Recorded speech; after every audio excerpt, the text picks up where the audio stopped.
Savez-vous que les aliments peuvent vous aider pendant la période de la périménopause et de la ménopause? Bonjour, je suis Béatrice, je suis coach en nutrition et je vous apporte toutes les réponses. Alors la ménopause, c'est une phase naturelle dans la vie d'une femme qui marque l'arrêt définitif de ses menstruations et de sa fertilité. Elle arrive en général entre 45 et 55 ans.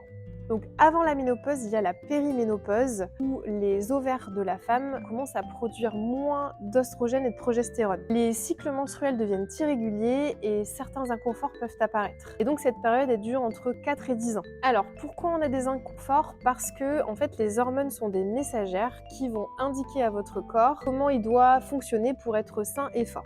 Donc, ces hormones, elles vont dire à vos muscles de grandir, à vos os de se former, elles vont réguler votre température, votre appétit et votre stockage de masse grasse. Donc, lorsque l'on rentre dans la phase de la périménopause, toutes ces hormones, elles commencent à travailler de façon désordonnée. Il y a des hormones qui vont disparaître, il y en a qui vont rester, mais celles qui restent peuvent faire la moitié du travail seulement. On a une sorte de tempête hormonale, ce qui va créer des inconforts. Donc on a des troubles de l'humeur, des troubles du sommeil, des troubles de la libido, avec une sécheresse vaginale, on a des sueurs nocturnes, on a des bouffées de chaleur, une prise de poids, des seins gonflés ou bien des troubles digestifs. Donc pour bien vivre la périménopause et la ménopause où l'organisme est plutôt au ralenti ou en tout cas perturbé, il faut vraiment adapter son hygiène de vie et particulièrement son alimentation.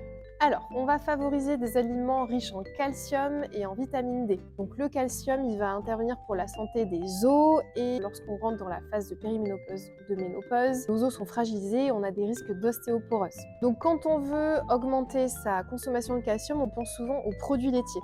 Alors ça peut être une solution, mais attention, si vous avez des troubles digestifs en consommant des produits laitiers, favorisez plutôt des produits plutôt végétaux comme les amandes. On peut les consommer sous forme de lait d'amande, de purée d'amande ou forcément d'amandes brutes. On a aussi le tofu, les sardines, les légumes à feuilles vertes et aussi on a les algues. Ensuite, il faut consommer des aliments riches en phytoestrogènes qui vont rééquilibrer votre niveau d'oestrogène parce que pendant cette période-là, on a une chute du niveau d'oestrogène et qui va entraîner aussi une fonte de la masse musculaire et donc une prise de poids.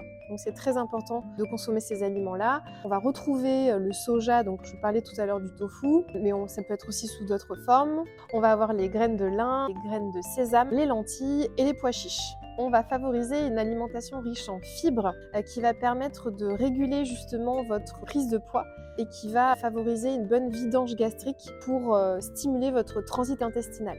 Donc on va retrouver les fruits et légumes, c'est vraiment les végétaux dans lesquels il y a des fibres. On a aussi les légumineuses, les grains entiers comme le pain complet, les céréales complètes ou le riz brun. Aussi, on va favoriser une alimentation riche en acides gras oméga 3. Ils vont aider à réduire les inflammations et à soutenir votre santé cardiovasculaire. On va avoir tout ce qui est poisson gras, la truite, le saumon, le maquereau et on va retrouver les graines, donc là c'est plutôt les graines de chia, mais aussi les graines de lin et aussi les noix.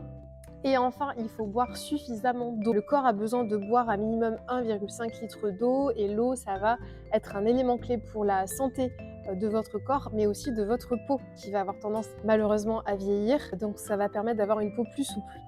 Voilà, donc ça c'était des conseils pour adapter votre alimentation, mais n'oubliez pas qu'il faut voir votre hygiène de vie dans la globalité, qu'il faut pratiquer une activité physique régulière, qu'il faut aussi limiter la consommation de tabac, d'alcool, de café, mais aussi de sucre ajouté. Et surtout, si toutes ces adaptations ne sont pas suffisantes, n'hésitez pas à consulter votre médecin. Mais j'espère que cette vidéo vous a été utile pour mieux vivre cette période de périménopause et de ménopause. Et puis je vous dis à très bientôt pour de nouveaux conseils.